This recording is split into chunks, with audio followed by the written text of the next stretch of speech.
part of Britain. On Wimbledon Common in southwest London, a young mother, Rachel Nickell, was waylaid and repeatedly stabbed. Her scratched and bruised 2-year-old son was found clinging to her body.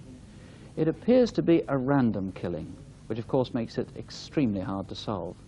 So tonight, detectives are putting all their cards on the table and they're appealing for the whole nation's help to name the killer. The appeal is in 2 parts. First, for crucial witnesses, some of whom have yet to be traced. Second, an appeal to the killer's mother, or friends, or family. In the next few minutes, Superintendent John Bassett is going to reveal everything that's known about the murderer, including a great deal that's never been revealed before. Someone watching must be able to piece the clues together. This is an area known as the Mound. Behind it is the main A3, and south of the Mound is where Rachel walked that morning with her son and the dog romping off ahead of her. Just in front of her is a path that leads to a bridleway. This is her path seen from the air, and this, marked with an X, is where she met her killer. First, the hunt for the remaining witnesses, most of whom have come forward, people on the common. Yes. You still think there are others? Oh yes, I think there are a number of witnesses who've yet to come forward. In fact, as late as Friday, a very important witness was seen by us, so there are more to come forward. And not just on the common, but I know in the cemetery to the west of it, and also north of the A3 towards Putney and Roehampton. Yes, that's right. There was a witness seen north of the A3, running towards the Roehampton estate. He was a man dressed just in blue boxer shorts that morning and had a bundle of clothing under his arm. We don't think he's involved, but we'd like to eliminate him from the inquiry. Okay, so if that was you, that may not be a very flattering picture of you, but please do call us straight away. Okay, now to identify the killer. Remember the date, Wednesday the 15th of July. This is what we know so far. A mother and her 2 teenage sons saw a man here by the curling pond. Now that was about 10:15. It's about 15 minutes before Rachel was murdered. It's 5 minutes walk from here to the murder scene. The murder scene again marked with a cross. The man was in his 20s or 30s. He was tall, more than 5 feet 10, and had short brown hair. He had a white shirt with buttons and dark trousers, possibly blue, and was carrying a small dark bag. Curiously, his belt was over his shirt rather than round his trousers. Or perhaps it was a dog lead.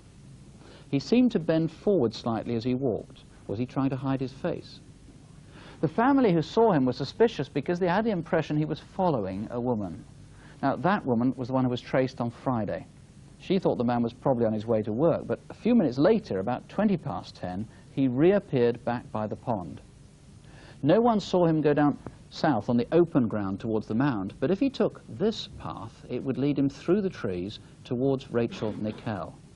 Now, if that was you and you didn't head down here and didn't encounter Rachel, you're nonetheless a key witness. Now is the time to call 081 811 8181. Then perhaps 3 minutes after the murder, a man was seen here. He too looked suspicious because he turned his face from the witness as though he didn't want to be seen, and he seemed to crouch down as though he was trying to wash himself. Indeed, there is a small stream here. Rachel's killer would certainly have her blood on him. This man too was in his late 20s or early 30s. He was tall, maybe 6 feet, and he too had short brown hair. He wore a light top and loose-fitting jeans or trousers.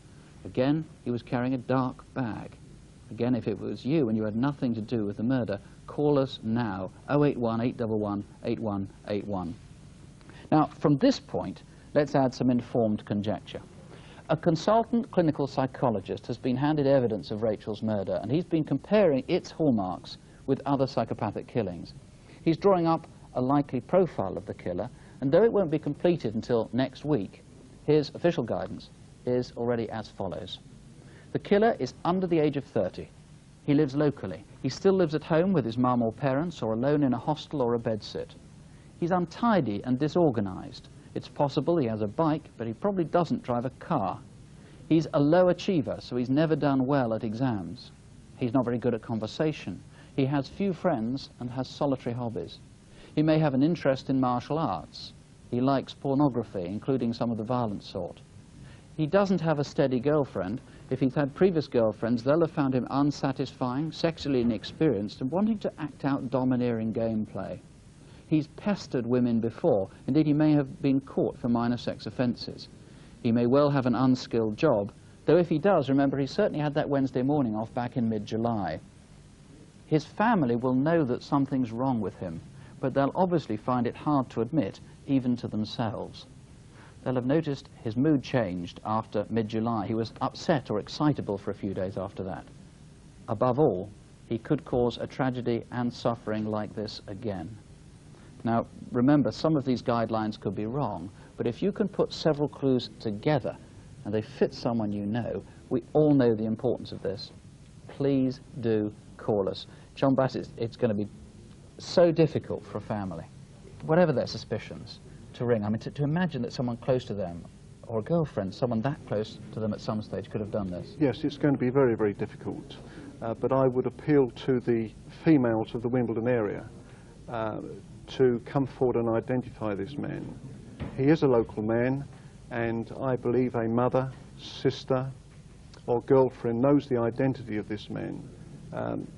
Women have an instinct for men that are odd like this. This man is dangerous and he's ill and he needs attention. I know most unusually in this case for witness, just for this programme, you have sought from the Crown Prosecution Service and achieved a guarantee of immunity from anybody who's involved in minor offences. Yes, that's right. What about confidentiality, promising that families won't be involved? Well, I can promise any family that rings me that their identity will never be revealed and they can have complete confidence in myself and my team. Can I repeat? I mean, friends and family, of course, will always have a sense of disbelief, but it's easy to eliminate people who are innocent. It's a matter of life and death to find a man who's guilty. So if you've even the slightest hunch, please call. Could I add, the killer himself, according to these psychologists, may be deeply troubled by what he's done. He may not be able to understand it or explain it, but he can put himself in a position where people can help him and make sure he's not the cause of further tragedy. All it takes is a phone call.